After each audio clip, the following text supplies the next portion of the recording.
looking to set Shinto up for kills. Sometimes we've seen last year his Thor, his Susanoo as well, are those I'm going to find these kills, I'm going to be a carry myself. He's going up against Twig, who mainly matches that setup style.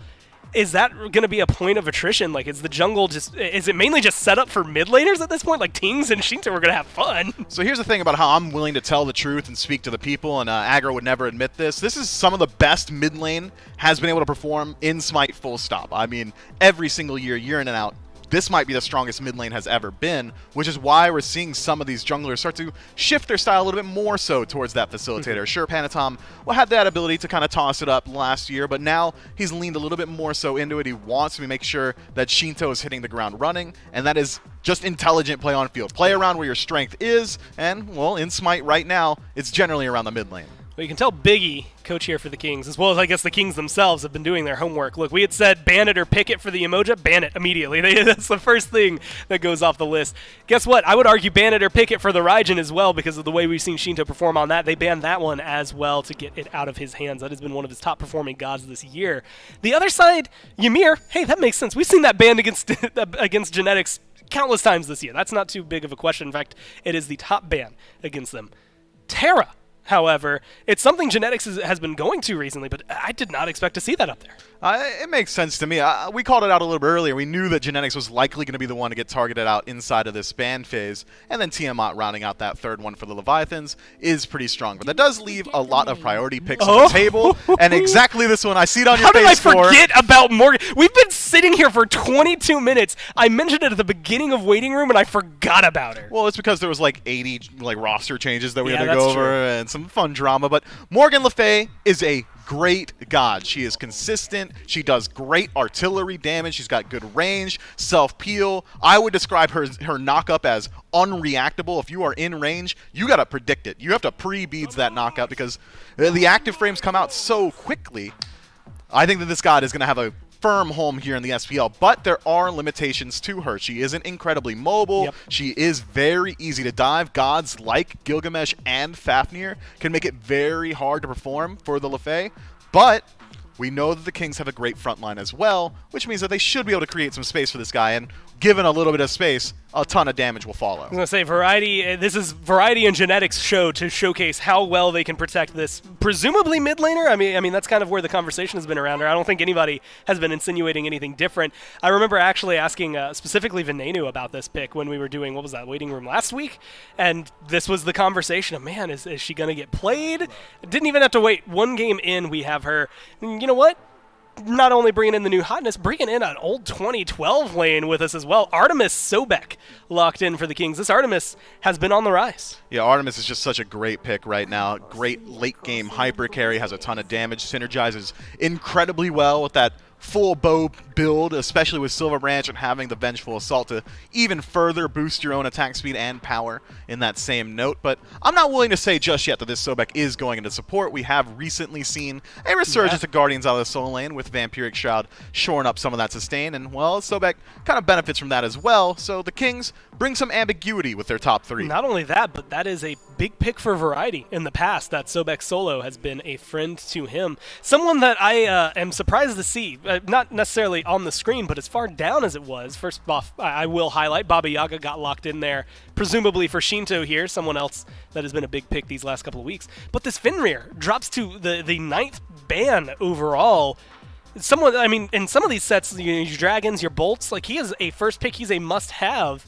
And in this one, they fall down so far. Even against the Kings, it's a good pick for Twig. It feels really surprising to see him fall down so far. Yeah, I think that Twig has a diverse enough god pool that he doesn't really necessarily need that one. I mean, we could see the Naja come through, or even the Kings could line up that OG combo of Naja plus Ra or something along those lines. But I gotta say it, man, just looking at this top three from the Leviathans, I know it's easy to get swept up in the Kings draft because Morgan Le Fay is there and it's interesting and fun, but this Leviathans draft already is the epitome of Season 8 Smite. I mean, Gilgamesh plus Fafnir have been dominating the meta. Baba Yaga with her new build pass allowed with no boots means she can go immediately into stacking items, which is a ton of health from Warlock Staff as well as additional survivability from buffs towards her ultimate, a larger health shield as well. This is a very high damage composition that is not necessarily very high execution either. The Leviathans have given themselves a wide breadth of a win condition.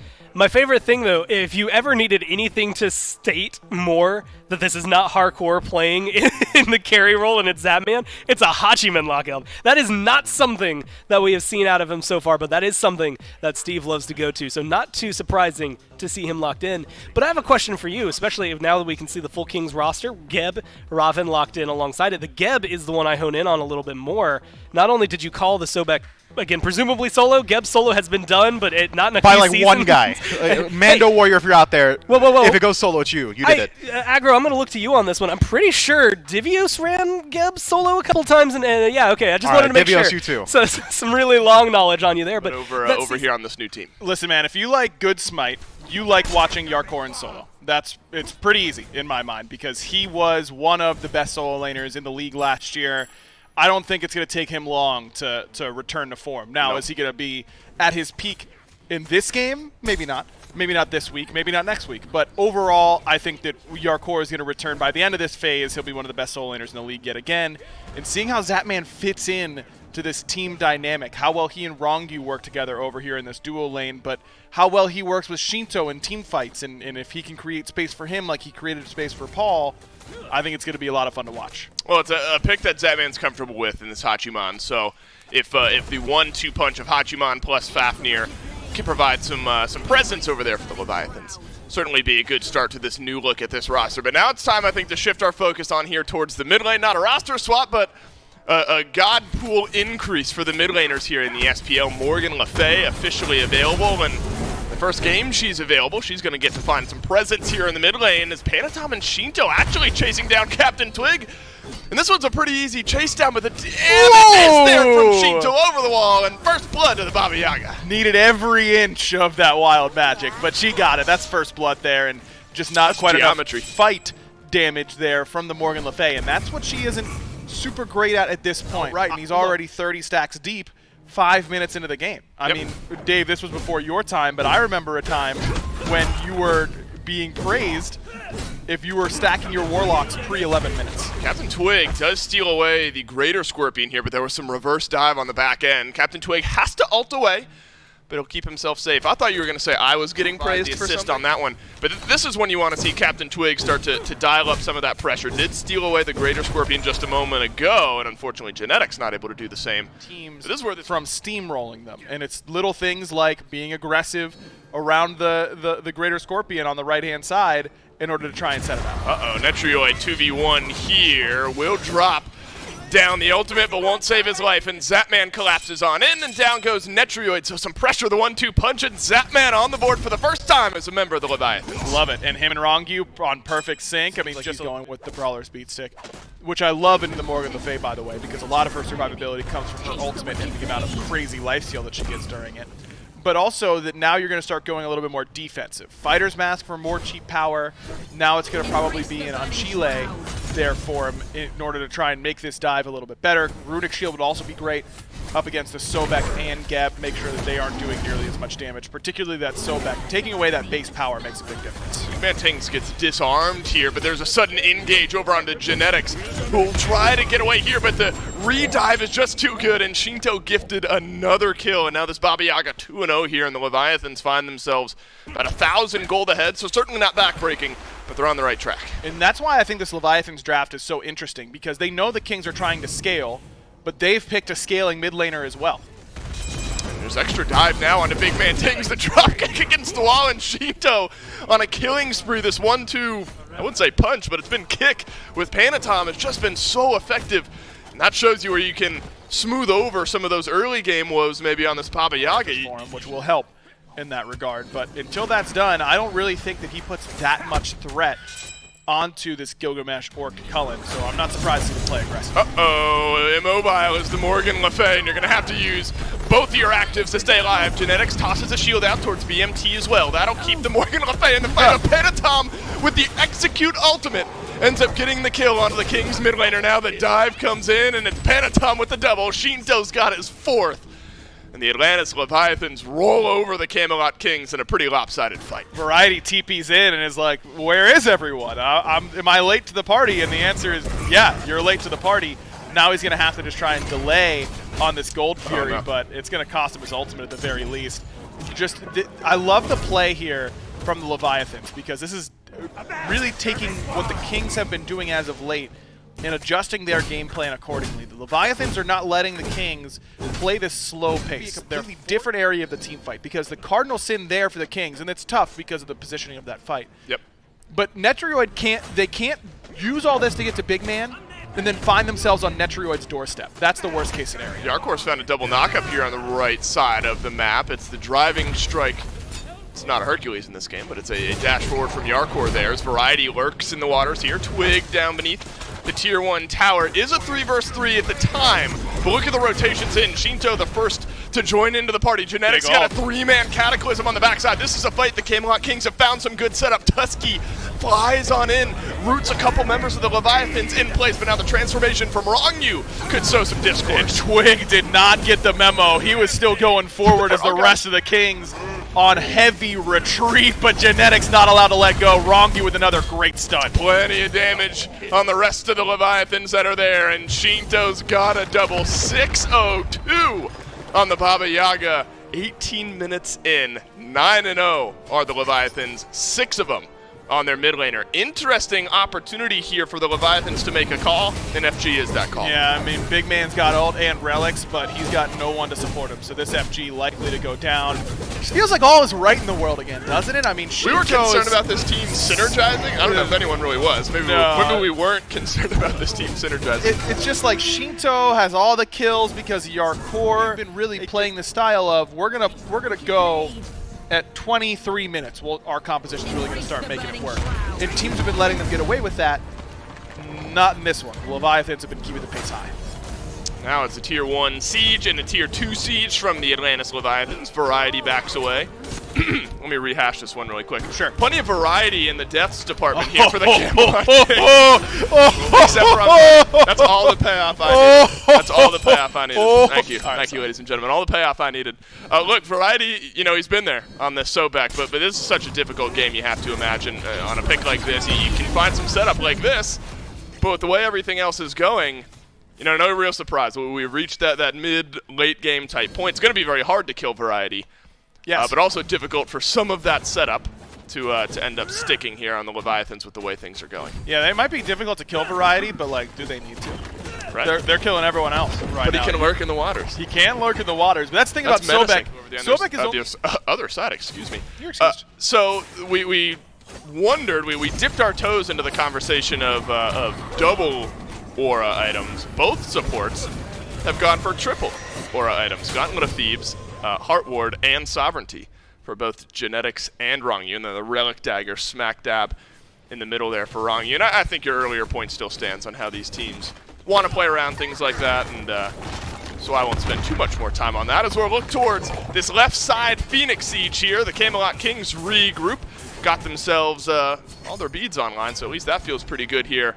But the Leviathans still got another 50 seconds left on this FG buff to make this siege. Good poke coming from Big Man Tings, but this is where Shinto's extra HP from that Warlock staff comes into play, and this is where Shinto is on a god that does things well at this point in the game. Genetics just takes a little bit of poke here on the left side of the engagement. Mid lane sees a 1v1. Captain Twig is over there as well as Yarkor.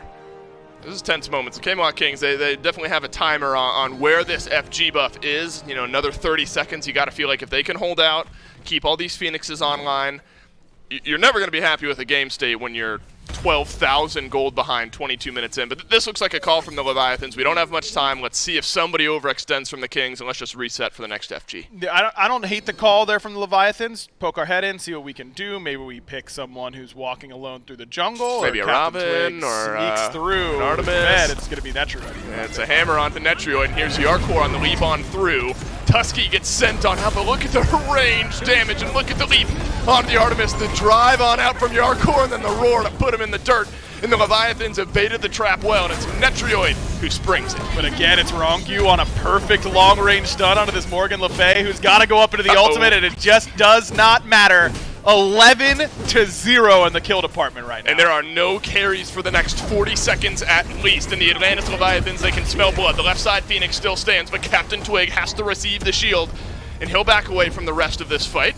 Let's make sure to clean up the dust here on the back end. The Leviathans get the Phoenix down, And that's the indicator I was looking for. Let's extend no further. Despite there being no carries, we'll take the Phoenix and we'll leave. Still not enough damage in order to take out the Titan and 3 members of the Kings. And Leviathans don't really need to at this point. They're up 11-0 and can just waltz on over to this Fire Giant and probably take that for themselves. And maybe the Kings will throw their hat in the ring to try and have a last-ditch effort around that FG, but you see the dive just working too well. Gerard vibes from Yarkor, where like nobody could beat him, you know, in the ADC role, and he's like, all right, you know, nobody can beat me here, so I got to go back on over to the solo lane. Really weak reference. I thought I had more behind that. Yeah, but, I was buckled in and ready to go. No, because the problem is it wasn't horrible. Well, he left from what, like France to go to the U.S. to beat everyone there. So he left from the solo lane where he was one of the best. Where he was one of the best, and now he's like, all right, I'm just gonna head on back over to the solo lane. It stands. That one's a 10 out of 10, and nobody will tell me otherwise. Thank you very much. Leviathans get the FG. You're welcome. Look, this one spiraled, hasn't it? It's 11-0. I did not expect the Camelot Kings to get blanked, right? I mean, this was supposed to be a pretty competitive matchup here, but the Leviathans have just looked like absolutely different animals here in game number 1. Right side Phoenix stands for the time being. I'm not sure the Kings can say much about it. Panatom will confirm that thought. It's a jump on a big man. Tings Morgan LeVay starts things off here in Season 8, 0-4. Down goes Netrioid to also return to 0-4. Genetics dies to 0-3, and it looks like Variety, unless he dies here, will be the only one undying on the Camelot Kings. Leviathans will take game 1. Variety will end up taking the death, and Zapman caps his Leviathans debut with a triple kill, 5-0-7 for him. In my estimations, because look, 8-2, it's just the drafts, but it should have been even further, and we saw where the issues started, and they started exactly right here with that phenomenal shot from Shinto over the wall, and everything started to get worse and worse with time. This was a draft from the Camelot Kings that was rooted in protect the king. Protect your... God, I hate that I'm saying that about the Camelot Kings, but that is exactly what they were trying to do. They wanted Morgan Le Fay and Artemis to be able to succeed, so they draft relatively good peel around her. Sobek has great peel with Tail Whip, as well as the Pluck as a counter-initiate tool. Even Lurking in the Waters can act as a slow. Cataclysm is phenomenal. Stone Shield to stop that single target damage. But all of that was not enough because the win conditions for this Camelot Kings draft were so narrow. Where were they supposed to push their lead? Where were they supposed to start their own aggression? They didn't have the tools to do it with the composition that they had, so instead, it was up to the Leviathans to set the pace. They got to choose where the fight started, what we're fighting over, why we're fighting, when we're fighting. Literally every decision that was made in that game was made by the Leviathans, and that's a byproduct of this Kings draft, and that's a type of draft that can work, but their late game pieces in their own right were not strong enough to create that timer. When we talk about Protect the King compositions, back in the day, it's Kronos, Kali, these guys that are saying, all right, if we make it to 25 minutes, we just win. And that's the performance you have against the team you're tied with in the standings? Mifflin, you're more than ecstatic here, but what do the Kings got to do to change it up?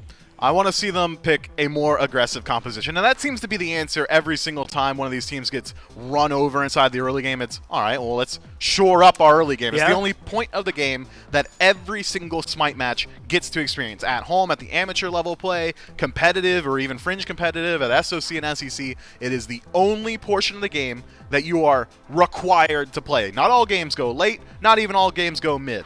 But if you are getting destroyed in the early game, you need to clean that up. I want to see the Kings pick something that is easier to execute on in the early. Have something that can be that root of aggression. Get some strong compositions inside the 3v3 or the 2v2, and then you can start to build out from there.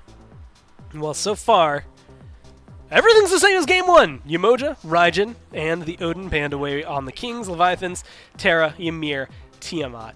And, well, the answer, or the question I had posed at the end of the last one was, is Morgan Le Fay first pick worthy? It seemed like a resounding no, and apparently the Kings agree with that. They go for the Fafnir first this time around to strip it away. And the other thing I was specifically looking at here is the fact that the Kings, and I'm going to harken back to a set just last week, are not in a place where we've seen some of these teams. I mean, Scarabs against the Dragons have gotten absolutely demolished in Game 1 and then won Games 2 and 3. Bolts, also I believe against the Dragons last week, got absolutely run over in Game 1 and then won Games 2 and 3. Kings, absolutely run over in Game 1. We'll have to see what they can do in Games 2 and 3. Baba Yaga, Gilgamesh even, locked in for the Leviathans. But you get the Fafnir now on the side of the Kings, and they get this Fenrir that was banned away, and they get this Giannis that was just not seen in Game number 1. Already a much stronger early game, and clearer win condition here from the Kings. If Fenrir hits the ground running, if he's able to burn beads consistently, well, all of a sudden Ragnarok might as well just be an execute. Whoever you pick up should be able to die just because of how strong Sunder is, and that's generally the support pickup here. So I like what we see from this top 3 from the Kings. It's now about where are we going to go with this Hunter role. Is this actually going to be Fenrir in the jungle, or is it going to be support? You've got that flex potential, which is going to keep the Leviathans guessing. But I want to talk about Morgan Le Fay just a little bit here, because I think that she is in an interesting position in that she's not necessarily a first pick, first ban. She's not a one-size-fits-all type god. I think she's got a close parallel in a god like Morgan, and not just because their names are similar, but that when the Morgan has a composition built around her, when she's got a composition against her that can facilitate her own style, all of a sudden she is probably the best mage in the game, right? But it's not one that you could take in that first slot. You have to make sure that this is a game in which you're allowed to operate on this god, and I think Le Fay finds herself in a similar position. It's going to be fun to see if they will go. I guess they won't be going back to it, right? Giannis, Baba Yaga are locked in. I guess she's probably locked out for this game. So unfortunately, no more Morgan Le Fay showcases. We're going to see more. I'm kind of surprised the Raijin over the Baba Yaga ban that had come through for the Kings, because that Baba Yaga kind of did numbers there in game number 1. It's on her. It's Medusa banned away here from the Leviathans in their bottom 2. It's Cucullin on the other side. I can't think of any more way to tip your hat and show some respect over to Hardcore. Yeah, might as well try and limit the guy on his first day back inside of the Soul Lane. And Gore, you say it was the Baba Yaga that was the issue, and I agree that there was a ton of damage outpouring, and even the few attempts we saw from the Kings to dive were kind of immediately stopped by Baba Yaga just having so much survivability inside of her own kit. But I'd argue that this Gilgamesh selection was the main issue for the Kings there. I mean, the Winds of Shamash was a nigh impossible tool to deal with. They were getting routed inside the jungle. They were getting forced into it inside their own towers. And even on that last Phoenix Siege, it was Panatom going in first, separating the team fight, and immediately setting up for Zapman to find a double kill. I think that this Gilgamesh is something that a lot of teams need to start addressing from Panatom. It's a god and player selection, a combo, if you would, that should not be allowed if you want to beat this team. Well, I'm going to give you a Phase 1 meme here. Hey, Cucullin's banned. Might as well just pick up the King Arthur. Seems to work out pretty well here for the Leviathans. We'll see how it translates into the game. I believe the Kings will be locking in his lane opponent right now. Hachiman, once again, locked in for the Zap Man, but Rom on the other side. And Mifflin, I'm going to be honest, this is one that I feel like we've seen a couple of times, but Rom has been bouncing back and forth as to whether or not people are going to stick with him or not. Last year, he was kind of a mainstay. How's that matchup go for the carries? It's interesting. Rom is in a spot right now where the build does kind of fit his style. That attack speed stack only gets stronger with Silver Branch and his kit, which means that you can pop your 2, go up into the air, and utilize that additional power from Silver Branch to make your admittedly already incredibly strong ultimate even stronger. For the honest. Just a bit of more mobility. I love the way that the Kings have changed, where they pick these 2 really immobile backliners and they just get absolutely gunned down in the team fights. And now they both go, I don't want to be here anymore. I don't want to be around anymore. So they're going to use the Giannis ultimate in order to just disengage. Netroid's going to just eject north into the sky, and whenever a dive starts to happen onto him. I don't know who the Leviathans are planning to kill as easily as they were able to kill Morgan and Artemis last game, but I've got a feeling it's got to be the front line, and they're going to have to build some extra pen in order to make sure that happens. Well, if the Atlantis Leviathans can make good on a lot of that same setup from game number 1, then great. But I think for the reasons you've highlighted and more, it will be more difficult. Captain Twig on a different pick this game as well. He's got the Fenrir for himself, as Fafnir was banned out. Fafnir was picked up, by Genetics.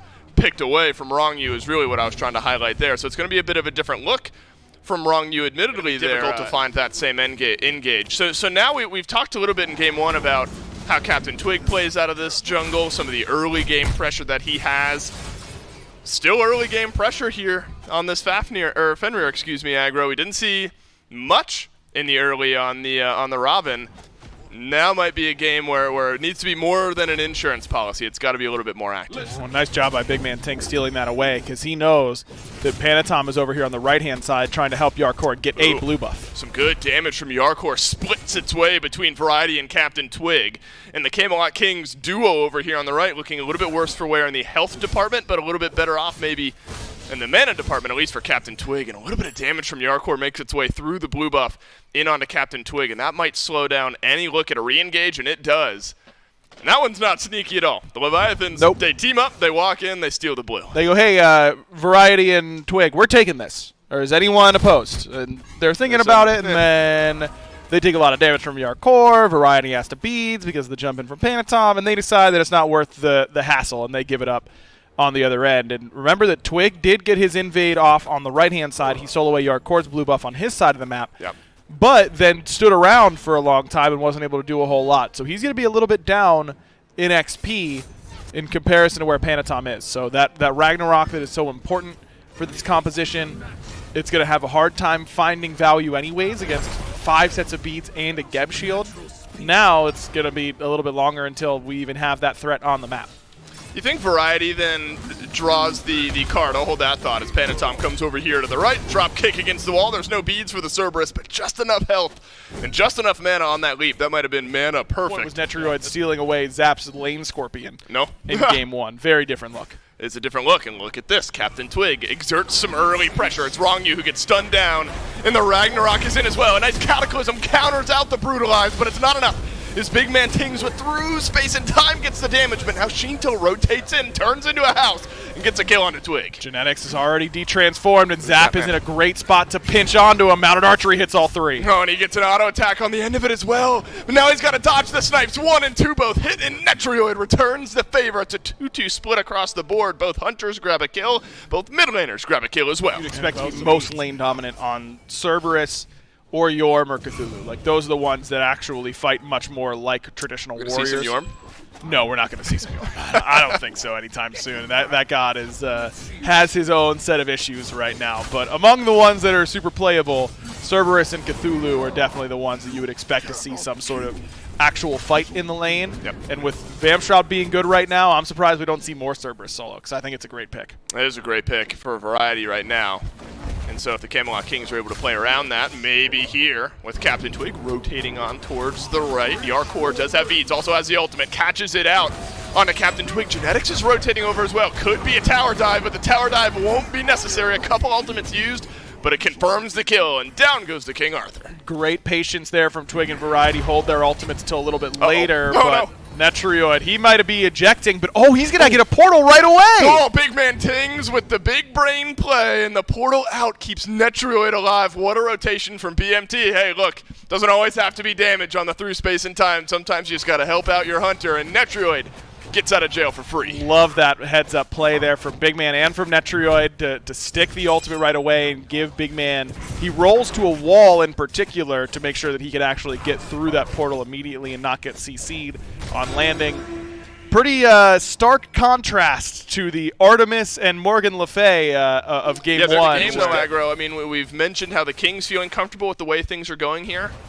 A couple of the picks for the Leviathans, notably the Baba Yaga, might not be too worried. Big Man Tings, since through space and time on through the wall there. Variety leaps on in, has his ultimate, uses it, but Shinto able to dash on away. Wrong You not able to do the same, but not enough damage in onto the Geb. But here comes the rotation from the rest of the Kings. Finally, the rest of the Kings are here, but Wrongyu's still alive, and Shinto putting out crazy DPS. Wow, Captain Twig's still alive in this fight. Will the fire chase him down? I think that the Fenrir might be out, might be alive. The Leviathans don't have much to re-engage on this. Genetics, Netrioid still both have their ultimates. If a little bit more damage finds that backline, maybe you could look for some snipes, but both teams happy to keep everyone in the fray, keep everyone alive, but nearly unlucky on the transformation from Genetics. A good stun from Yarkor forces Netrioid to roll away, but overall, a lot of all 5 ultimates used for the Leviathans, 4 out of 5 for the Kings. But it's beads down for Wrong You. And only Wrong You. No relics really down. No long-term relics, at least 65 seconds on Genetic Sunder Charge before that comes back up. Starting to see that even though you get the Geb, you pick him up with the Stygian Torment, the CC chain was a little bit off there. Variety didn't land the Paralyzing Spit. Well, for Shinto in Game 1. Now online here. Again in Game number 2. Warlock Staff, fully stacked Charon's Coin, Soul Reaver there as well. On the other side, Big Man Tings, a little bit of CDR in the starter item start there. Charon's Coin, Soul Gem, and Soul Reaver. So both of these mid laners and a 2-level lead for Big Man Tings could be some big burst damage, but the collapse might be in from the Camelot Kings. They jump over the wall, grab the Ragnarok on Arangi, but the Geb survives yet again. And now Panatom into the backline. Zapman will complete the kill over onto one, but then it's the immediate return kill by Netroid. Both hunters getting involved here. Stygian Torment on Arangi, and the Geb, he's rolling out yet again. Luckily, Variety burns him down. But Shinto's got to do the damage now, up into the house, and everyone is grouped from the Kings. Shinto raining fire on the Kings. That is a dream ultimate for Shinto, but look at that big man. Tings turns around some damage, but it's a double from the Baba Yaga. Shinto hoping and praying that someone had stuck around a little bit further. 3-for-3 trade across the board. Zapman and Shinto still alive. It's big man Tings and Genetics on the other side. And Shinto did the vast majority of the damage for the Leviathans in that team fight. Just really did too much with that ultimate. And I don't know how that's going to change for the Kings. They've got to maybe save some of these ultimates, save that through space and time in order to drop everyone directly onto Shinto in melee range once he goes up into that ult. Because once you're in it, you're putting out good damage, but that's about it. Captain Twig is going to get collapsed on here by 3 members of the Leviathans, and that'll be pretty simple. Probably the most simple kill we've seen so far here this game. The balloons are falling. You guys can't see it, but they'll be cleaned up by the time it comes to us. Yeah, for sure. Overall, it's exactly what I expected for Zap. He's going in early in these team fights, and Shinto's coming in late, unscathed, and it's working out for him. Now it's finally Gold Fury started up. 18.5 minutes into the game here. Through space and time flies in, clips onto the Fury, but it was reset well by the Leviathans. Some health bars are somewhat low here, notably Zapman, so if there's some damage connecting onto Zap, could be an opening opportunity for the Kings, but it looks like the Kings just wanted to reset the Fury, and they did what they came to do. And the first sign of some lack of synergy right there for the Leviathans. Zap seemed to want to stay on that Gold Fury, the rest of them pretty interested in getting off of it at that point, and for good reason, because Zap was getting low. Now the Camelot Kings restart the Gold Fury and confirm the Gold Fury. Yarkor gets stunned down right at the right time and then into the portal as well, and Zap can't really step up. He's got the ultimate, but he's beneath half HP here, though if he stays far enough in the back line, he could make a difference here in this fight. Panatom dancing big man Tings around his own portal who can't make his way on through, and then the wind of Shamash puts him in the dirt. And the Giannis, no mobility there on that one, and the Leviathans grab a quick kill. What a play from Panatom, man. He just plays bouncer on the outside of that portal and make sure that big man has been denied entry. Oh, and it's a double kick in the back line, and the big setup from the Leviathans is their follow-up. Yarkor says yes, and Shinto still has that ultimate. Look for the Camelot Kings to maybe funnel forward here. Snipes connecting onto the King Arthur, but not enough, and now it's the Ragnarok from Captain Twig to bring him right back into range, and Netroid gets another. And Shinto just tries to dissuade anything further, but the Kings weren't interested anyways. They got their kill on the Yarkor. Shinto, they're looking pristine right now. They're looking in a much better position to be able to stand and do their damage in the next team fight.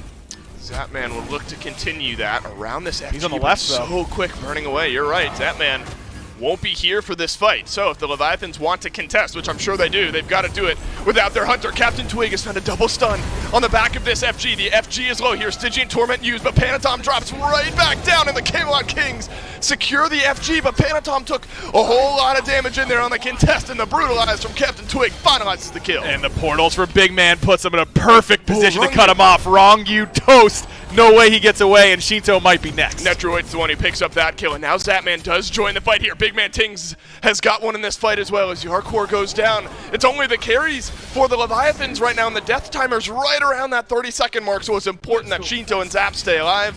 And stay alive they do, but it's 5 members of the Kings with the FG. And that's just the Leviathans taking too big of a breath for a moment. They relax for just a moment. They get their sentry cleared on the right-hand side, and they start heading over, but not a whole lot of urgency, it felt like. Zapman's doing Draugr on the left side of the map. That he's not going to be a part of that team fight. Really great FG pull there from the Kings. Oh, good hammer from Genetics. That could put Shinto in an awkward spot. Zapman gets enough damage to kill off Captain Twig, though, but now the mid lane Phoenix starts to get siege, but the reinforcements are in from the Leviathans, and it's big man Tings who has to use the portal to get out and away, but Panatom, he wants to leap right on back in. Big man Tings escapes for the time being, but it's half health across the board for the Kings. Grongyu slowly walking in, gets his Cataclysm off, but the portal's good. Netroid still standing a little bit longer. And Netroid's got the double, and now it's Grongyu and Yarkor. It's a shuffle. It's a revolving door for the Leviathans on defense right now. But defend they do. The mid-lanes from the Kings. We were concerned about some of the chain CC not connecting, and now we are seeing when it does connect, when these players do make good on the picks that they've brought, how that front line can look. It looks like on the KDA column here, Agra, that the carries are exchanging haymakers, and in a way they are. Yeah. But so much of this work being done as well by the front lines, giving them that space. Yep. And really what a difference I think the picks make, to reiterate that point, from Big Man Tings and Netrioid to keep themselves in these fights. And it's also this build from Big Man, very different than the Heroin Dianis build, but it is letting him really hit tanks hard in comparison to what you would normally see from the Giannis. Captain Twig alone behind the Leviathans, and he's found Zapman, and Zapman has to dash forward, but then immediately leaves the rest of this fight. Stygian Torment's not enough, but the through space and time is, and it's Big Man Tings back on the board. And now it's a bit of a split team fight, but the Leviathans, they've got a second wind in this engagement. They've got range damage from Shinto, and that's enough to push the Kings back. Yeah, good damage from Shinto and Panatom in particular, really locking in Netrioid. Yes. Mid lane Phoenix under that FG siege, it got so low. Yep.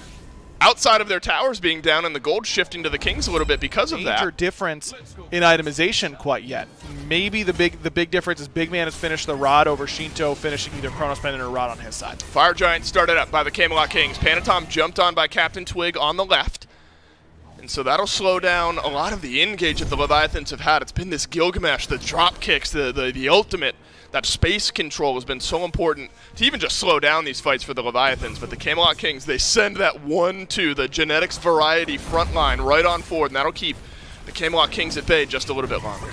Again, it's up to the front line for the Kings. Can they stop this dive from coming in? Rongyu rolls on through here, but the Fire Giant's been reset. Not low enough for a steal, not low enough for a confirm either. Captain Twig stunned on through. Frenzy gets popped up in the air, goes Netrioid, looking for the snipes onto the back line. And he's got Zapman down to half HP, but Panatom is there and waiting, but Panatom has to leave. Gets a shield on the other end of things to keep himself in the fight. And look at Variety, he's controlling 3 of the Leviathans over here on the right. The Camelot Kings, they might not need kills because they can go back for the FG. Yeah, but they've used a lot here, Dave. I mean, Genetics is in this ultimate form. No Frenzy available to him either. If the Leviathans can get in there, Shinto still has both his relics up. And Shinto is full HP and full mana. So is Yarkor, so is Rongyu, but there's no attempt on the other end from the Leviathans, and the Camelot Kings will get the FG yet again here in this game. And this time, 2 exposed Phoenixes, no towers to work through in mid or left. But another, I can't help but call it out every single time I see it. A player gets stunned, beads, and received Geb Shield. This time it was Yarkor, who's had a much harder time on this King Arthur in comparison to that Cucullin. See the difference in what Variety was able to do, 1v3 in the back line, where Yarkor is there with his carries trying to peel away the Cerberus. On the Cerberus, I need to help out with a kill here on the Panatom, or maybe not, as Big Man Tings has plenty of damage there. There is the Cerberus. The shield. Panatom, he continues to live here, but the portal on the other end all but secures his demise, and it's Big Man Tings with his 6th of the game. Now it's time for the Camelot Kings mid laner to put on a bit of a show. The right side Phoenix being sieged here. It's a beautiful double ultimate from Rongyu, and Captain Twig has to leave. Now Shinto gets stunned over as well. Snipes yet again from Netrioid, but the right side Phoenix is already down. Man, it just feels like the Leviathans just don't have that initiation that they had last game. They can't get in onto the Camelot Kings. They're relying on this poke damage from Shinto, which he's putting out good damage for, but also feeling it from Big Man Tings. That's right, Big Man Tings, top of the damage charts here. Zapman gets stunned, but doesn't take any damage on the back end. Instead, the eyes were on the Phoenix. That's where the Camelot Kings were looking, and that's what the Camelot Kings get. So it could be 3 Phoenix down situation here. You can see the Leviathans had a similar mindset. Camelot Kings, now remember, they haven't even gone back. They're going to get this Primal Fury, all that extra gold, probably buy some power pots, finish off those builds, and then maybe return for the left Phoenix. And really I love just say, who cares? You know, I'm going to take half my health from Rom Snipes no matter where I am. I wonder if as soon as Unstable Vortex is down, if Steve could just hop on the horse and get his hands dirty. Maybe. Because right now, that front line isn't getting that support. They aren't getting that damage to back them up that they need because Leviathans are so worried about this long-range damage from the Kings. Maybe if the Leviathans can compact these team fights, they'll go a little better. What's got to happen now, right? I mean, this is the fight where the Leviathans have to make that change. Rongyu gets a 3-man knockup, but there's nothing on the follow-up front. And now the third and final Phoenix will go down. Shinto has to use his ultimate here as well. And look at the delay that the Camelot Kings are bringing out. They've slowed things down here. Some fire reaching the backline. Netrioid rolls on out here. Panatom jumps on in, onto the AD carry, and nearly enough damage from Shinto. Variety taken low, but there's a big stun on the other side, and big man Tings completes the kill on the Panatom, and now it's Captain Twig with the re-jump on him, but Zapman, he's returning damage, he's got the stun, and down goes Twig. But you gotta worry about these fire minions. 3 waves coming in, but the Leviathans know they need some kills here. Yeah, Yarkor needs to chase this one down. Variety will run away. Genetics could re-engage here as well. Stuck. Look at this, Variety's in behind. He's found Shinto. Zapman can't get back in through the base, and the fire Variety's done with this one. Variety might just end this game, and the Camelot Kings send us to a game 3. Just much better execution from the Kings this time around. The adjustment in picks and bans makes a huge difference. Majority of the time on this one, we also got to see a couple of phenomenal setups from Captain Twig. I'm talking Fenrir ultimate, just walking to 4 people, drag one back, and then set up for the squad. I mean, it was just a tough one, and I think it's a byproduct of this draft that we're starting to see from the Leviathans. In particular, I thought that Rongyu really struggled to find his spots with the Cataclysm because he went for Sunder instead of Blink, meaning that he doesn't really have a great way to initiate these fights. And you can even remember the casters talking about it around this Fire Giant fight. They said, okay, this looks like something the Leviathans could potentially fight into, but they didn't have any way to close gap. Instead, hover just on the outskirts of Fire Giant, and Fire Giant goes down. Can't be standing that close to a Fafnir who's got the longest jump in the game, and immediately engages on him. And from there, it was all Kings. I mean, it seemed clean. I don't want to say easy for them, because that definitely is not the way I would describe that game. They won it, and they definitely had to work to get there, although you can start to see where things got a little more out of hand. Even still, though, that end rush towards the base felt like it could kind of go either way. And I had made a joke during last Mix and Ban saying that it's difficult to try and control Rongyu. I don't know if Geb was necessarily a problem, but I don't know that it was necessarily the solution either. It felt like a response to all the CC, but Geb, look, I love Geb. He has a special place in my heart. We've seen metas where he is the go-to. I mean, the meme, right? Way back when we used to listen to the player comms, all you could hear was gib, gib, gib, gib, gib, gib, gib, gib, gib. Going to be first pick. Woo! So they get to change things up all around here. The Kings might still be able to get their hands on some of those top coveted picks, but it's definitely going to be a different style for them. Also worth mentioning once again, we saw her once already, Morgan Le Fay available this week. Didn't do too much in game number 1. I'm going to be trying to figure out a way to hype her up outside of New God, but didn't get a lot done there in game 1. We'll see if either of these teams feel confident enough to pull her back. Terra and Yamoja. Hey, guess what? Oh, a Giannis. That one is changing things up. Yeah, immediately an adaptation here from the Leviathans, who switch sides on the pick order and also remove a huge asset of this Kings draft. And the Kings going to fire back and go ahead and ban the Raijin on there. And a good little bit of emphasis from both squads towards the mid lane. And, well, there it is, Gore. I mean, everything we had thought might come through in the first pick slot, that Fafnir that had been highlighted, even the Tiamat, Raijin, all banned out. But what does that leave available? Le Fay's out there. You could go towards something like the Kakulin. Gilgamesh still available, but instead it's an Odin lock-in. Yeah, I was expecting pivots. I wasn't expecting pivots this quickly. I was, so Odin has been banned both of these games. The other one that was banned both of these games that I thought for sure we were going to see was the Ymir. I was trying to figure out how to YMCA, but you spell Ymir, and I couldn't figure out the R without having to incorporate my legs into that one. But Odin, of all things, I mean, Odin, I'm going to harken back to the Bolts once again. Look, they're 5-0. It's an easy team to talk about. Loved running and have run a couple of times that Odin plus the Morrigan.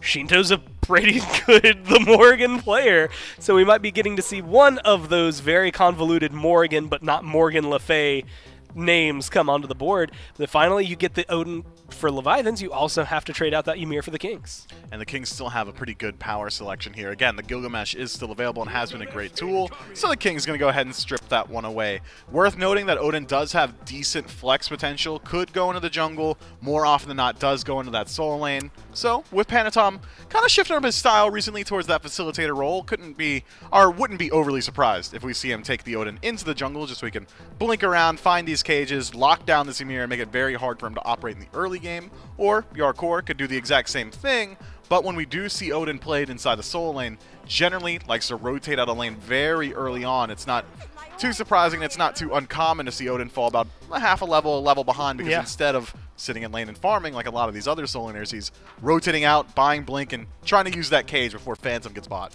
Goes Ymir, your wall. Hey, it looks nice. Here's 8 of them, fool. What you gonna do? See if you can fight. Is it 8? I'm gonna say it's 8. It might actually only be 6. It's like a...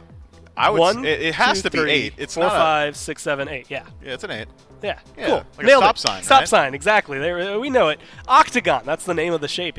Actually dropping them into the octagons.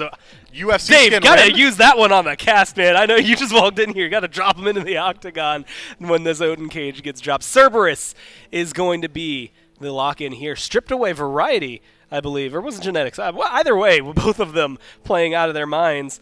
That's a frontliner stripped away from the Kings that was there previously. And now it's a good bit of CC here for the Leviathans, who generally only have single target inside of the Baba Yaga and the Odin. So now we get a good beads burner. And, well, if Odin's burning single target beads, Stygian Torment should be able to do something inside of these team fights. A great tool to facilitate anything that you want. If the Leviathans want to pivot towards something a la Sam for Soccer, maybe a Hunbots out of the jungle with his Odin inside of solo, then all of a sudden every single beads on the Kings is going to be under threat consistently and constantly.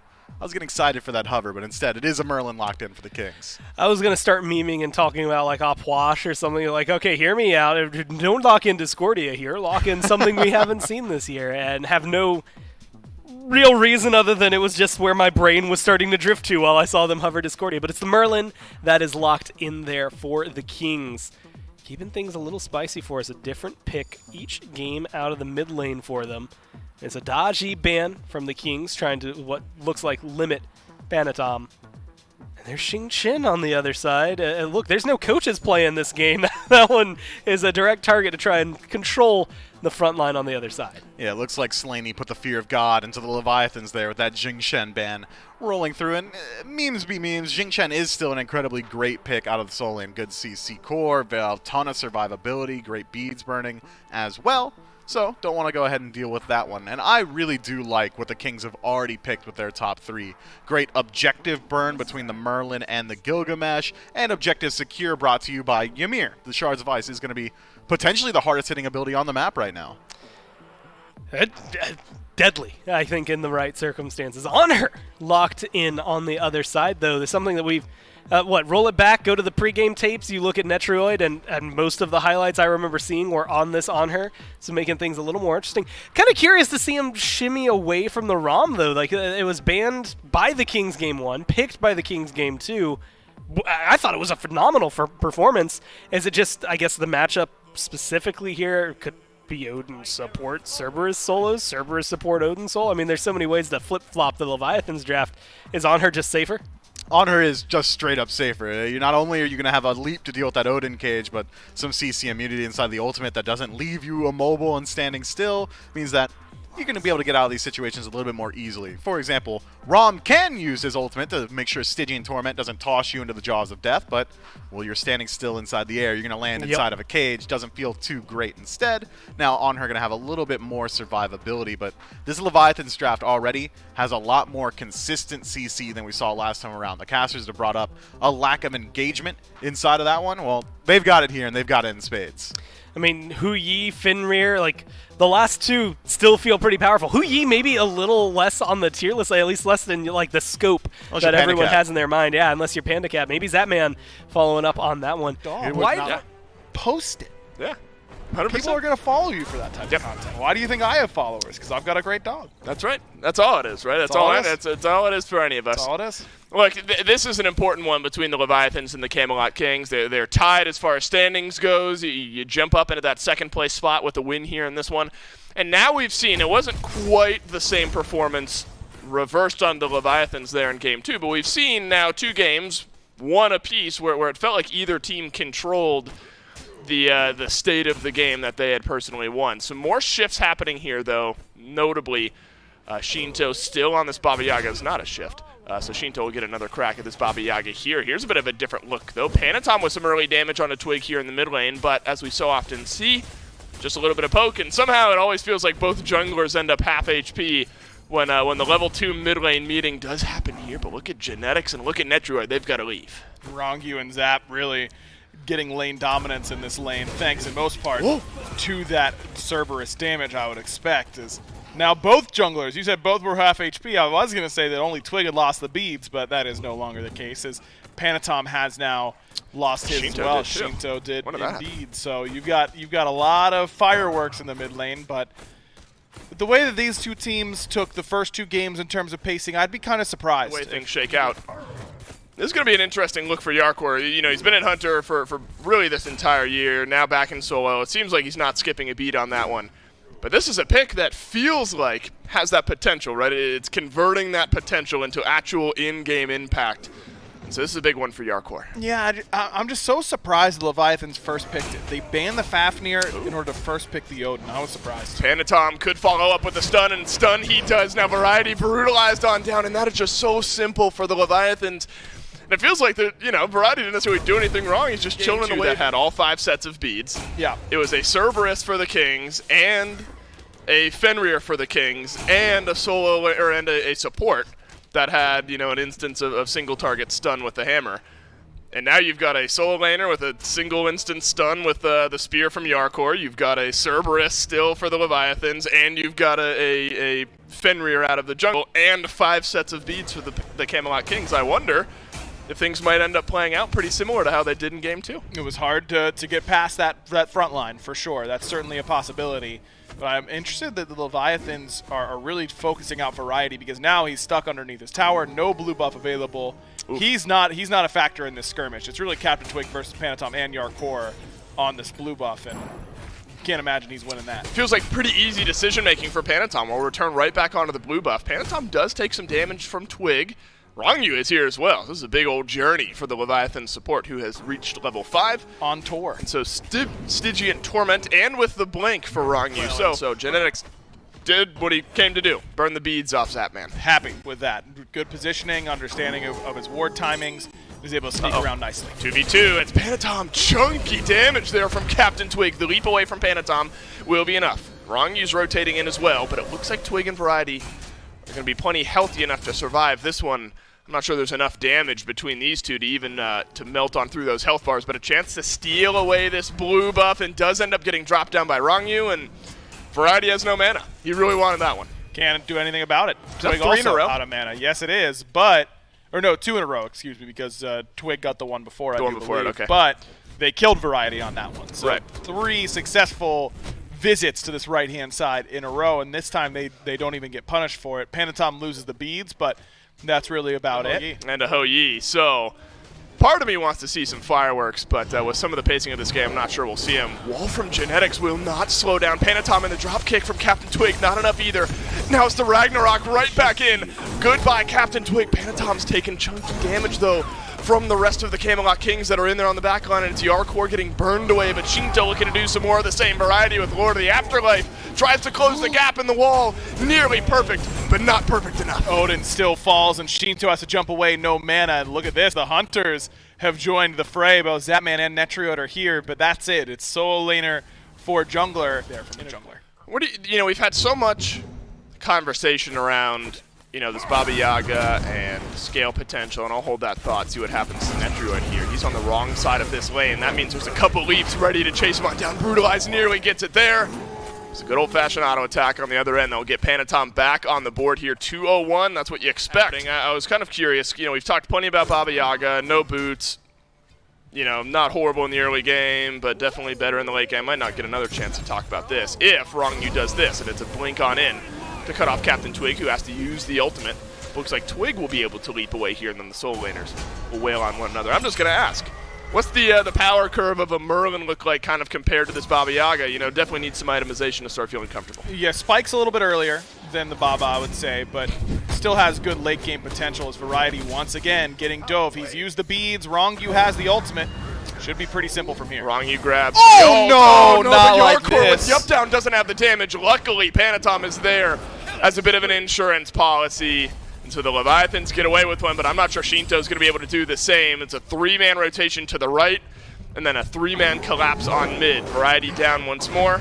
Shinto falls for the first time. All right, as we all know, Variety died because of good overlapping of ultimates, and no one missed anything that made us feel really sad on the inside watching a bird bomb get whiffed. Something about you and me and solo lane tier 1 tower dives going wrong. Yeah, that's true. No one let Benenu know we were talking about. No. Panatom, Twig's been able to stay pretty relevant, so not a bad position for him to be in. We've seen this story before. Netriot leaps away, uses the Desert Fury, has beads on the other side as well, and uses both. Then an impale secures his safety, and so intriguing. Now we've seen a couple instances of one successful, one unsuccessful now. Lifesteal overall, you're so used to playing with it at this point. That's a big adjustment for Hunter players to make. And Zap was still stacking even as of a couple games ago, so still making the adjustment over to this new, more early game-centric build. That's right. And look, we're still only so far removed from that big update where there's still some theory crafting happening. It's a 3-man rotation on over to left. Rongyu avoids the freeze here. Desert Fury flies on in, gets a lot of damage onto Rongyu, and Zapman leaps away. 2 ultimates down. Twigs, Netrioid's gone. Rongyu, Zapman's also gone. Bead's gone from Zapman. I don't know, difficult to call that one, but at least you get the beads off Zap as well as both ults there on left. Yeah, I wonder if Zap's dive bomb was still down, and that's why he used the beads, but he used the dive bomb a second later, so ends up being safe enough at the end of the day. But no CC immunity, of course, there for him in the kit. Not having those purification beads up against something like a Ymir, even without Blink, could end up being difficult. Gold Fury started up now by the Leviathans. The Camelot Kings are aware something's happening here, but Yarkor's going to drop the cage. The Octagon, as Gore wants me to call it. That counts. And enough space created by the front line and the jungler to win the Gold Fury and win a kill on the other end. Netrioid had his beads there, chose not to use them.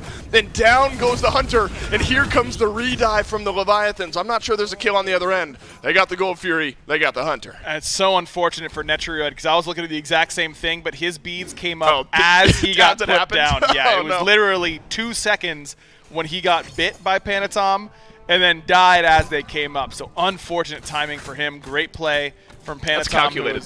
Calculated. Yeah, he knew down to the very second how long those beads were going to be down, and really made him pay for it. And so now the Leviathans get this biggest spike that we've seen so far in the game. Or it's been kind of a passive 1,500 gold lead. This is really where the Leviathans break things open. They get the Gold Fury, they get the kill, and maybe some gold here. But Genetics and Variety are trying to put up a defense around this Tier 1 tower. The Rongyu, Zapman, and Panatom could have enough damage to try to turn this around. There's a Pyromancer on right, and the Camelot Kings were able to secure this one. Rongyu tanking up the tower, and now the fight breaks out on the left here as well. Stygian Torment onto Genetics, who gets pulled right back into the awaiting arms of Zapman. Shards of Ice. That's not going to confirm a kill. There's a kill happening onto Yarkor on the right here as well. Variety looks like he'll be safe, but can't say the same for Panatom. And there's another kill that ends up going down. 3 for 2. Leviathan's ahead for the time being. Those walls, because he has some of the lower base attack speed, but the build will help out. Wow, Panatom aggressive here. The other side as well as the rest of the Leviathans, but Genetics, he doesn't have a leg to stand on here. The Fire Giant was started up there, and the Leviathan started it up under that condition. You got to imagine there might be one on the back end here, and could get secured if Variety also goes down, but Netrioid sends the Desert Fury flying. That might slow down the Leviathan. Such a difference in the front line in this game for the Kings in comparison to Game 2, where Genetics and Variety in particular were controlling a ton of space. This time, they're the ones getting control. Rongyu blinks to the right here, burning away at Variety. Then the follow-up stun for Panatom is in as well. Captain Twig's got to leave. Zapman leaps on forward, nearly takes some damage from Big Man Tings there, who's still full HP, but Yarkor has got something else in mind. All the movement used away from this Odin. And this is tricky, though, for the Leviathans. Only Shinto's full HP, still an FG stance. And Genetics is up off the respawn. Wonder what they're going to do. I mean, Zap does have Aussie, so he can lifesteal better than most would be able to at this point in their build. They're doing it. But they're letting Shinto be the zone because they're leveraging his health pool more than theirs. But I think they need his DPS on FG. Shinto has all of his actives, but does not have his ultimate. There's a freeze on through from Genetics. Was the bait and switch there? Yes, it was. Panatom, is he going to survive? No, he's not. Captain Twig has to jump back in. And so now Panatom is down, so is Genetics. But it looks like the Leviathans have had their fill on this one, and the FG will live on. I mean, it feels really bad for Genetics. He dies, he walks back to FG, instantly dies again. The answer. At least in this game, they've been able to put up a fight and keep the Fire Giant left on the map. Oni Fury is going to get looked at here by the Leviathans. This is always risky because this can happen.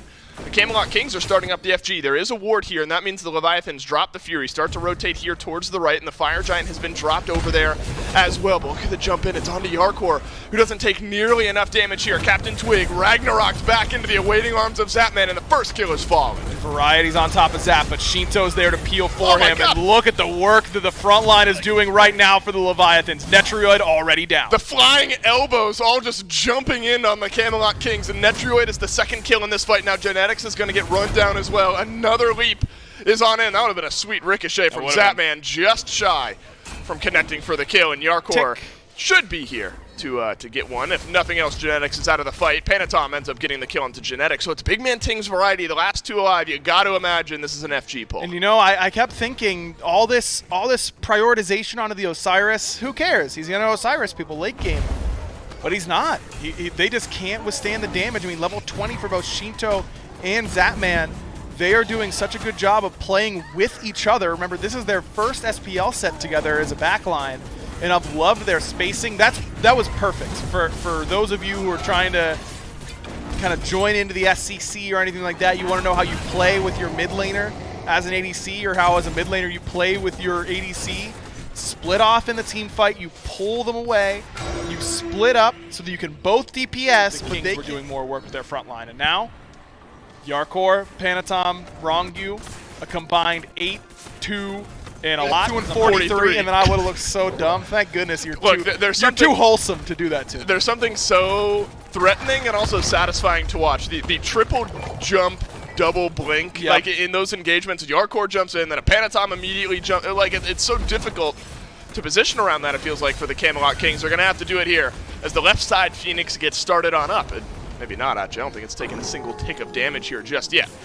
Draugr buff is active here for the Kings, so extra defense is for this Phoenix. Important. Haven't seen a whole lot of that, but this time it could make a difference. Captain Twig uses his ultimate here as the chase begins. Panatom low. Yarkor has to leap out as well.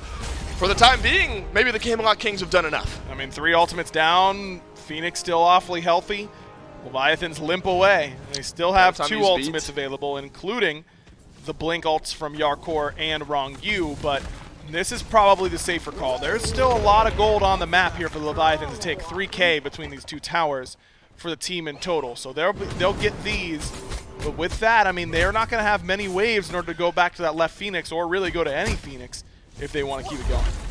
Right side tier 2. That's now the target for the Atlantis Leviathans. The wall will go up here from Genetics. Genetics has had those walls that have made some differences at points in this game.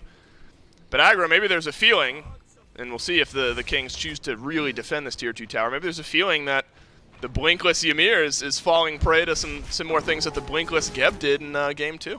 Big Man just had to use the beads. A great initiation by Rongyu, and it only cost him a stun and his ultimate to get Big Man's beads, and no Geb this time around, so we'll see how he does. Right side Phoenix might be a little bit better for the Leviathans. Jump on in, and goodbye Genetics, and the Leviathans have found the opening kill. Variety has a few tethered in there. Yarkor has dropped the Octagon, but the right side Phoenix still stands strong. You need a little bit more damage here if you're the Leviathans, but don't quite have the health bars or the engage to get it done. Maybe you wait another wave.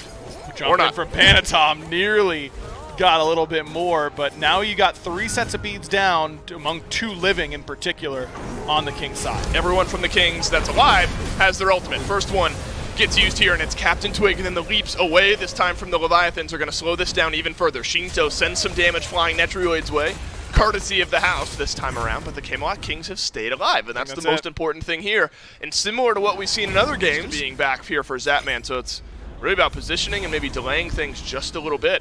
But if the Camelot Kings are privy to that, could be a big advantage. Good ward coverage here, though, from the Leviathans, and the Kings are going to have to walk into Baba Yaga damage, and this is where Baba is really hard to play against because her damage comes pretty quickly between the wild magic and the potions.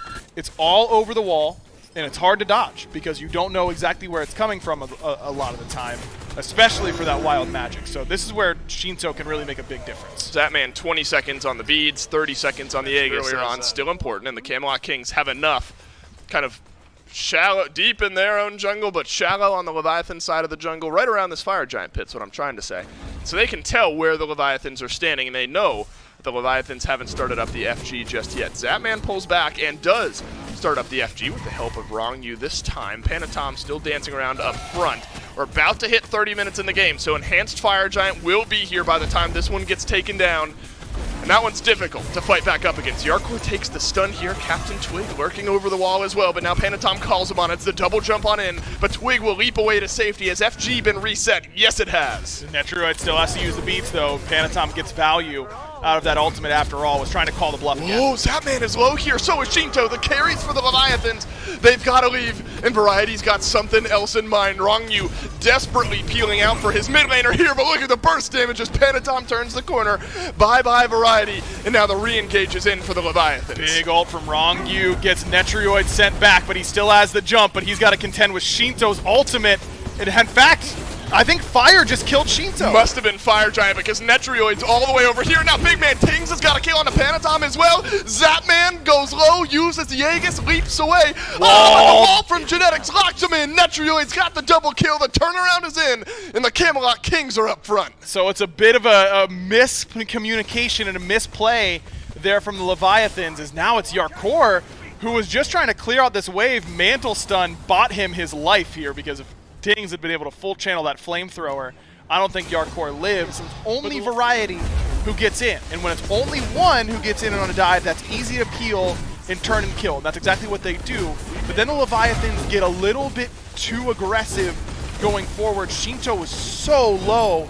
I think he must have stepped into the fire ring and just had that kill him, because I don't know what else could have done it that would have given credit over to Netrioid. I would have liked to see the Kings be a little bit more all in. Who cares if the Titan's a little bit tankier if you just wipe them with your EFG? Map state outside of waves now equal. All three Phoenixes exposed on both sides of the map. So the Camelot Kings with 1 minute and 15 seconds left on this enhanced Fire Giant buff now make their way to the left side Phoenix here, and it's melting quickly despite there being a Draugr buff on. And this is, I guess, why we were so surprised. They made such quick work of that.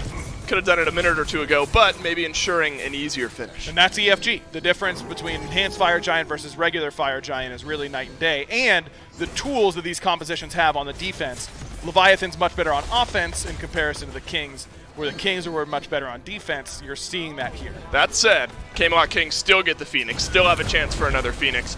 Just a little bit less time on the buff, but here comes the leap from the Leviathans. Yarkor left alone in the back line. The cage got no one except for maybe Captain Twig, but Yarkor will survive. Big man's in. The same for Panatom. Oh, Zapman gets the kill from range, and Panatom survives. Down goes Twig as well, and it's the siege gone wrong as the Leviathans get 2. And Shinto still has plenty of damage in the pocket, literally, with the potion, but with all these walls and the pillars from the Kings, can't imagine this siege is going to continue, or the chase, I should say, is going to continue for the Leviathans. But what can you get if you're the Leviathans? Enhanced FG is down, no Oni Fury to get, you've got Fire Waves on this left-hand side to grab, and Shinto is just getting poked by this Sundering Axe Osiris now in the late game. Track of upgraded beads timers versus regular beads timers. This is the question now for the Leviathans. Enhanced Fire Giant once again springs forth from the earth as Pyromancer gets taken down by the Leviathans. Fire Wave still making its way down the left, and that's why the Leviathan's starting to push it a little bit faster. Variety survives, but he can't fight here. It's an effective 4v5 for the Leviathans. Captain Twig caught into the cage, but Captain Twig will also survive, but he's also got to leave. Panatom chasing him on in, gets him in the Ragnarok, but the leaping range damage not there with the Camelot Kings full-on retreat. And again, this is exactly what the Kings want. Now their beads were up, now they're back down, but these fire waves are coming in on the left-hand side. Leviathans don't get this for free. Zap still has his relics. Stays alive this time, but the Camelot Kings, the Nice tug wall. of war, the good wall from Genetics, will force the leaps away from the Leviathans. The back and forth of this team fighting is almost too much to follow, but what a fun matchup these two teams have put on here. The Fire Giant is still up, but somebody's got to go back. And for right now, it's Rongyu. That's going to give the Camelot Kings an effective 4v5 around this FG. But they know that Rongyu can't push this wave, and he can't, and he's not. He's not going to stick around and do nothing on that left side, which is smart. But what is the call here from the Leviathans? Are we losing left side Phoenix to keep EFG up? They might, and that might be the call right now because Rongyu has joined the right side fight. Netrioid, he gets Ragnaroked and caged in, and then Zapman is there to put him down finally, but Zapman left on in the backline. It looks like Variety will get this kill, so both hunters are dead. Panatom jumps back to the backline here. It's a 1-for-1 trade as we stand, but Rongyu's got a little bit more health burning away on Variety. Jump in from Twig. Rongyu gets CC'd, but still not enough in order to knock him down. ADC for ADC. is really not too bad. Panatom, yeah, got to leave the Titan. It? I don't think so. I think that Phoenix is dead. Phoenix Big dies mistake. yet again. Genetics throws up the wall. Look at Wrong You, though. He's locked into place, and it's another impactful wall from Genetics. His big man Tings will notch another kill here into this game. Yarkor running away desperately. Genetics just a few seconds away from that lockdown cooldown. Looks like the Camelot Kings will get one more. Zapman still 25 seconds away. Netrioid still down for a little while as well. Whoa. This is always an interesting call. Yarkor, where did he come from? He jumps back in with the rest of the Camelot Kings, uses the cage there as well, and there's a double stun from Panatom on the re-engage. But another good wall stops the damage from coming in, and don't have enough there for the Leviathans. And Yarkor's blink in only gets the Aegis, it looks like to me, from Big Man Ting. Still not a bad situation to be in. You've got a lower cooldown on the blink, of course, a low cooldown ultimate. And as it stands, you've got to worry, you've got so much AoE to contend with that you can't do it. You would just get eviscerated. There is a bit of a call here from the Camelot Kings as both Big Man Tings and Panatom are alone on the left-hand side here. Wrong You is going to walk forward. He's going to meet face with two of the Camelot Kings players here. So this has been sniffed out, but there's still a fire wave to deal with. That means the Camelot Kings have to play a little bit safer here on the right side by this enhanced Fire Giant. Variety's going to take a little bit of damage. Genetics has been on point with these walls here as of late. Yarkor jumps on in, uses some of that gap close, but an impale from Netrioid keeps him at bay. The thing that I'm noticing is that they don't seem to have that phantom cooldown. Fire wave, oh my. Oh yeah, they've got That is two big. to worry about. They can't stick around. There's two big fire waves pouring into the base of the Leviathans. Can the Camelot Kings just delay the backs here? The Leviathans, they've got to get back to base and deal with some of the waves that have found their way in. It's only two waves that'll make its way onto the Titan, but the rest of the Camelot Kings, they're sensing blood in the water. Shinto's been left out to dry, and Big Man Tings burns them down. The fire minions work into the Titan, and it's almost a sure thing at this point on the back end of a double kill and some macro play from the Camelot Kings. The Kings will take it in 3. Man, what a fun game that gets ended by the fun police that are minions, man. You gotta clear them to get your gold and your experience. Hey, this is over, man. Like there's no way the Kings are We're done winning off here. of this one. No, apparently the Kings just got that fortitude to stick around inside of this in one. And I want to give some special shout outs to exactly who you see on the screen. Captain Twig, for my money, was initiating those fights incredibly well. The Winds of Shamash were disrupting the backline consistently, and it didn't just have to be him. This clip is actually going to be Genetics dropping a wall through a wall perfectly. Hey, good luck, bud. You're not walking away from this one. Those Ymir walls, look, it was banned 2 games this set by the Leviathans. I think we just got to see exactly why. They banned the Fafnir over it here. And there's another one, guess what, where it's just going to happen to be none other than Genetics creating a lot of space. I am going to give some shout-outs. Look, obviously these highlights, the winners, the Kings are the ones that should really be at the forefront. But I want to give a lot of props not only to the Leviathans with a role swap kind of back into something normal. Like, Hardcore's not a new solo laner by any means, but something that's kind of the first time in a little while, as well as picking up Zapman. They played phenomenally for the changes that they made, but I mainly want to give some shout-outs to Panatom. Look, 7-3 and 10 this time around, about 19,000 damage, 18.5 if you want to round it up or keep it more even. I mean, what is it? It's a 5-0 that could potentially change tomorrow. We'll have to see. And then a 4-1, and then 3-2, 3-2 tied. The Titans potentially trying to pull ahead there, and the Leviathans have a chance to make an upset and maybe even tie it at the very top, because guess who they play next, Mifflin? Oh, none other than your number 1 seed as of right now, the Olympus Bolts, in studio tomorrow. I'm going to harp on that as much as I can because I'm excited. I wasn't here for the last in-studio games.